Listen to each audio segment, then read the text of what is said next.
कहीं वकील को कुछ मालूम तो नहीं हो गया? एक ही इंसान मुझसे मुत्तफिक था और वो भी हाथ से निकल गया। क्या कहा तुमने? मैं समझी नहीं। आप ही देखें, दादी भी इनके आगे घुटने टेक चुकी हैं। लेकिन मैंने नहीं टेके अभी।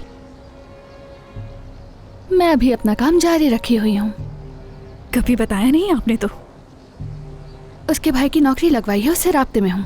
क्या वाकई में? कोशिश कर रही हूँ कि किसी तरह उसकी कमजोरी ढूंढकर करीम भाई की नजरों में आए बगैर उसे यहाँ से निकाल दें। आपने तो मुझे हैरान कर दिया। तस्वीर तस्वुर से बेहतर होती है मेरी जान। जिम से बात करके मैं नसरीन की कोई ना कोई कमजोरी ढूंढ ही लूंगी, क्योंकि मैंने नौकरी दिलाई है तो वो मेरा एहसानमंद होगा। खैर, आपको क्यों लगता है कि इसकी कोई कमजोरी होगी? यकीनन होगी, यानी जैसे कि वो नेकलेस नसरीन का तो बिल्कुल नहीं है।